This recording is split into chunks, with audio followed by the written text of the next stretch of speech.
January 7th, 1945. Zonhoven, Belgium. It's a bitter morning. Real bitter. Inside this room, it's thick with tobacco smoke.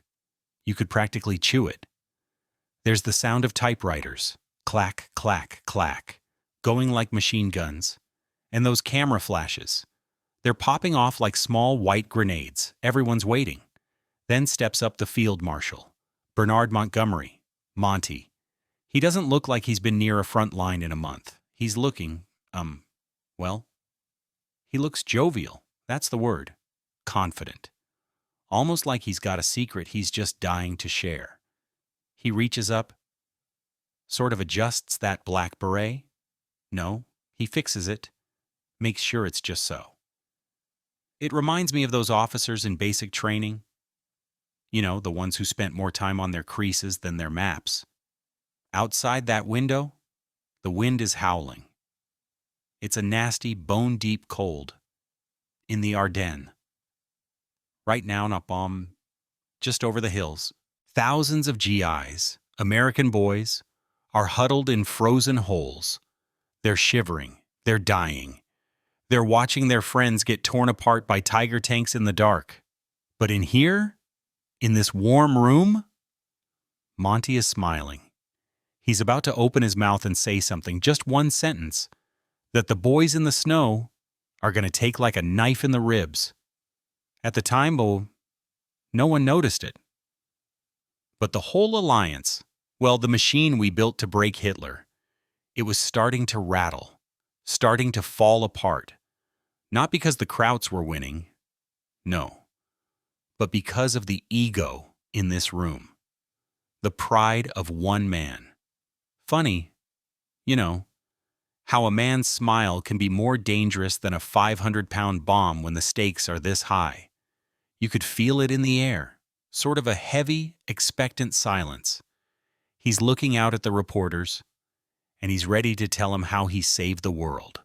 Those poor bastards out in the snow, they didn't see it coming. Go back, 3 weeks before that smirky little press conference, back to the middle of December 1944, the Ardennes. Black. Just pitch black in those woods. You couldn't see your hand in front of your face. Only hear the metal. Those German Tiger tanks. 80 tons of screaming steel and grinding gears through the frozen pines. Screaming like a banshee. It's a sound that gets inside your teeth. Stays there. Radio's crackling. All static and broken hearts. We're surrounded, they said. Then lost contact, then just silence. The kind of silence that makes your ears ring after a shell hits close. It reminds me of a time in basic training. Wait, no. This was different. The real thing. Bradley. He was cut off. Totally. Down in Luxembourg. He couldn't even reach his own men. Eisenhower's sitting in a room at Versailles, the map room, and he looks, well, he looks like a ghost, pale, sick with it. He hadn't slept in days, you know. He makes a choice, a hard choice, a desperate one. He takes the U.S. 1st and 9th Armies, our boys, snips them off the map like a tailor, and hands them over to Monty, a surgery, they called it, to save the patient. But for Monty, well, he didn't see it as a burden. It wasn't about the boys dying in the slush. It was a coronation. He'd been waiting for this. While our doughboys were out there, digging into the permafrost with their bare fingers, until the nails bled and the skin just peeled away in the cold. Monty's sitting in a warm room, nice and tidy, sipping tea, maybe looking at a lace napkin. He's looking at the map like it's a van coat. No, a chess game. Just pieces to move. To him, it was all very proper, very neat. He didn't feel the bite of the wind through a wet wool coat, or the way your socks freeze to your feet. He didn't feel the itch of the lice hatching in the heat of your armpit while you're waiting to be overrun. He just felt the weight of the crown. The I in his head was already getting louder. Tick, tick, tick. The clock's going on the wall, the radio's humming with the sounds of a massacre. And Monty? He's just brushing a crumb off his tunic, planning his victory speech. Those poor bastards in the foxholes. They didn't know their lives were being decided by a man who was more worried about his creases than their casualties. He was moving icons on a board, while they were moving through hell. Funny how small a general looks when you're the one holding the cold rifle, and he's the one holding the teapot. A coronation. Yeah. And we were the ones paying the tax in blood. You could smell the ozone from the radios. And the metallic taste of fear.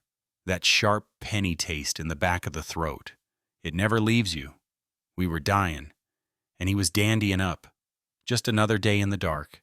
Waiting for a leader who cared more about the men than the medal. But that wasn't Monty. Not then. Not ever, really.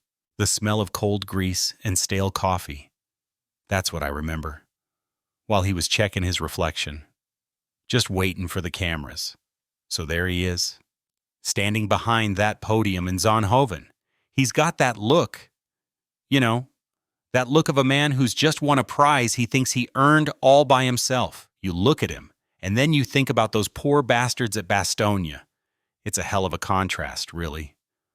Our doughboys, the GIs, they're out there caked in frozen mud and blood. Their hands are black with the frostbite. They're eating stale, frozen crackers in a hole that smells like death and wet wool. And then you got Monty. His uniform? Well, it's perfect. Every crease is sharp as a razor. Every button is polished until it glows in those camera flashes. He looks like he's ready for a parade, not a war. It reminds me of those officers back in basic, Fort Riley, I think.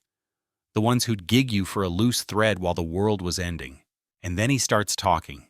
He leans into the microphones, adjusts his black beret just so, and he says it. Tidy up the mess. Can you believe that? Those were the words. Tidy up. He takes his little swagger stick, that thin bit of wood he always carried, and he brushes it across the map. Just a little flick of the wrist, like he was sweeping dirt off a porch. Like those American divisions holding the line weren't made of living, breathing men, but just clutter. Just a mess to be cleared off a kitchen table. He says I took certain steps. Then he says I gave them battle. I this and me that, you know? I count. Well, someone said he used the word I more times than he had bullets in his pistol. He's standing there telling the world how he personally saved the Americans from their own disaster. He says the GIs are great fighting men. But then he adds the sting. He says they're only great given proper leadership. He meant his leadership. He meant him. The American reporters in that room, heck, you could have heard a pin drop. They were staring at him. Just cold, hard silence. You could practically taste the bitterness in the air like a thick coating of soot in the back of the throat. It was a heavy kind of atmosphere. They knew what those boys in the woods had given. They knew about the 80,000 casualties. The bodies stacking up in the snow. And here's this peacock, this dandy, talking about tidying up. Back then we didn't think much of ego. We were just trying to stay warm and keep our rifles from freezing shut. But this felt like a slap in the face. A big one. The room was heavy with the smell of cheap tobacco and the ozone from the camera flashes. He looked so satisfied. You know? Like he just finished a nice game of bridge and won the pot. Insulting. Worse than insulting. Well, it was dangerous. You don't tell a man who's bleeding out in the slush that you're just cleaning up after him. Not if you want to keep the alliance together. He didn't see the fire he was starting.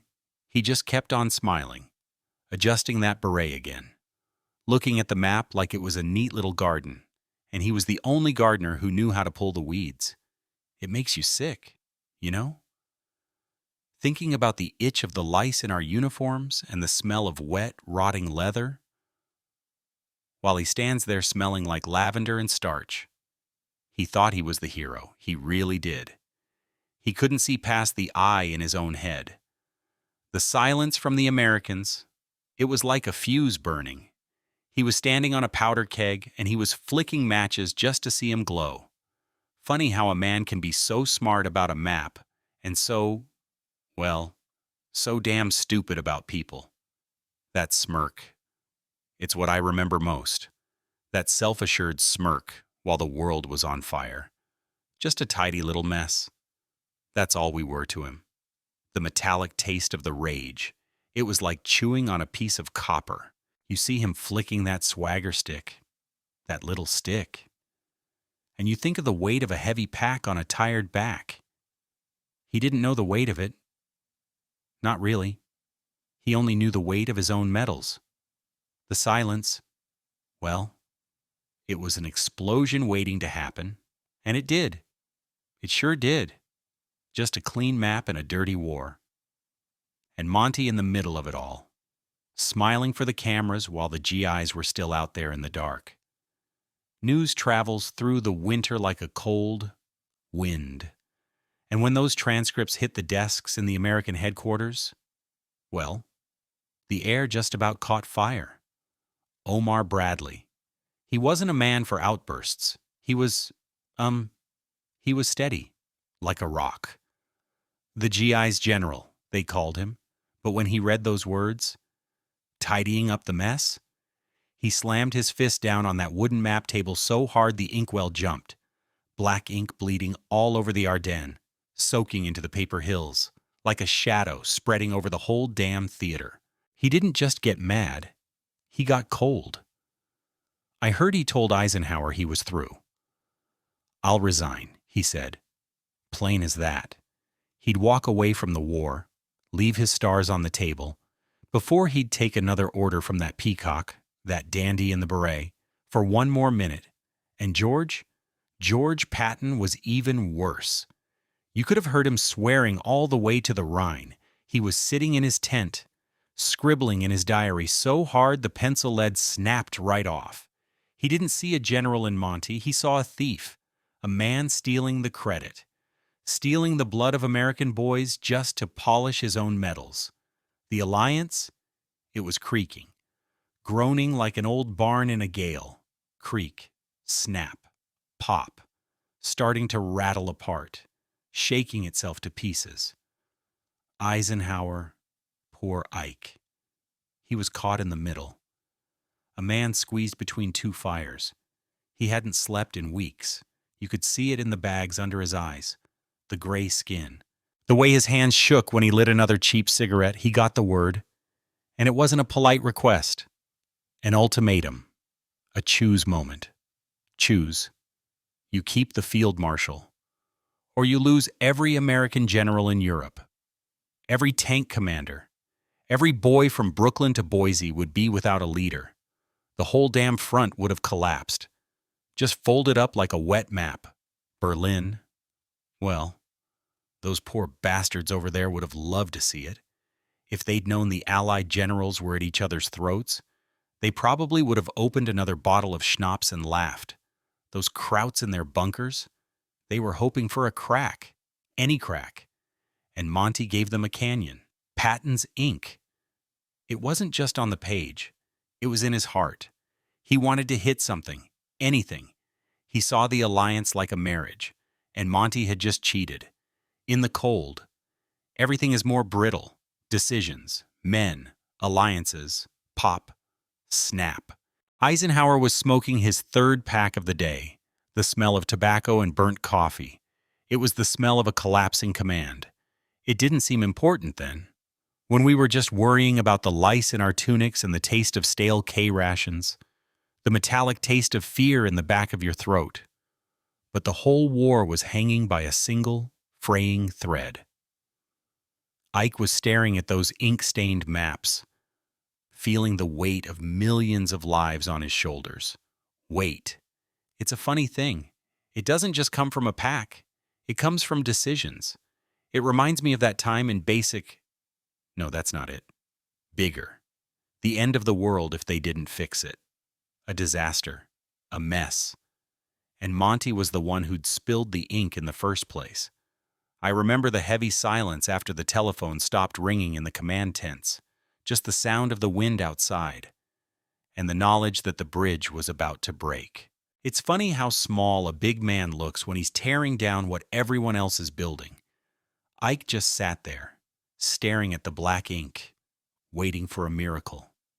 Or a hammer. Maybe both. He knew the machine was breaking, and the only ones who didn't know were the boys in the foxholes, just waiting for the next shell to land.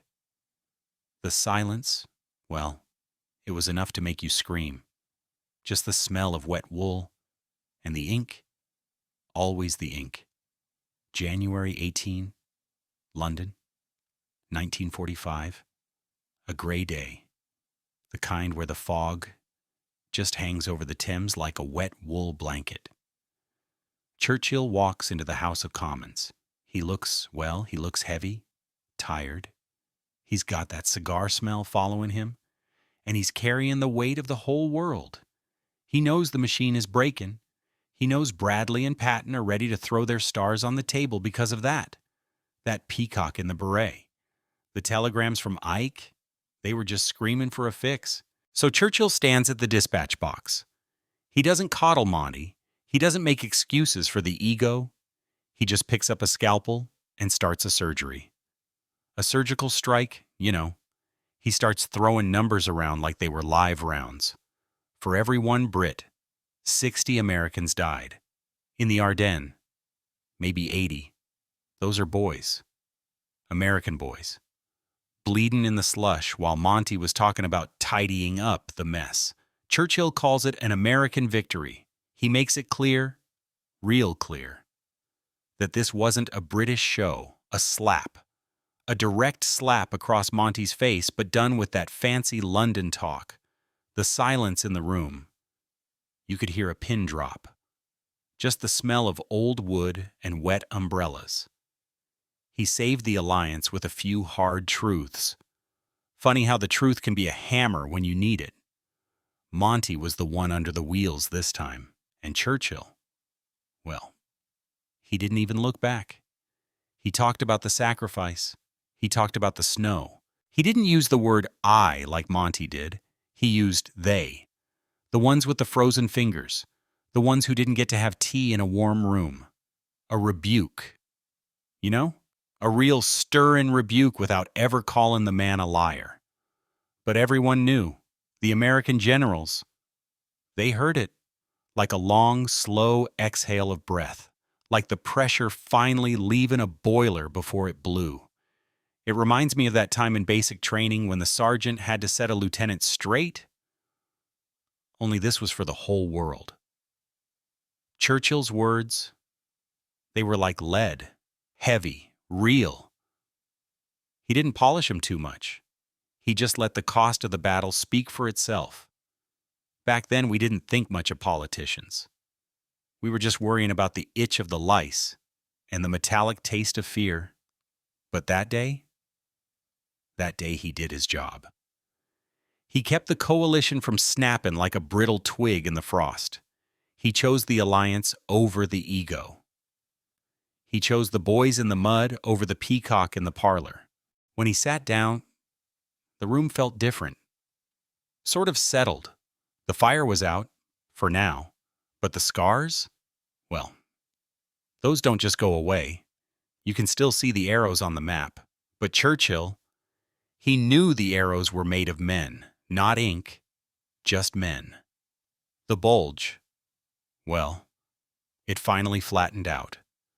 The Krauts were crawling back east, leaving behind their burnt-out tigers and their boys frozen stiff in the muddy ditches. We'd won. But in the headquarters, well, the thaw never really came. The air stayed like a sheet of ice. That bridge between Monty and the American generals snapped, broken, for good. You could feel it in the way the silence got heavy whenever he stepped into the room. Just the sound of boots on floorboards, and nobody saying a word. Bradley and Patton. They didn't look him in the eye no more. They just looked right through him, like he was a pane of glass. At the time, no one noticed the way the maps were being drawn without his input, but the trust was gone. It reminds me of that time in basic training. When a sergeant loses his voice and nobody listens anymore. You're just going through the motions, waiting for the day to end. Monty. He sat alone in those starchy rooms, still fixing his beret in the mirror, still thinking he was the hero of the whole damn show.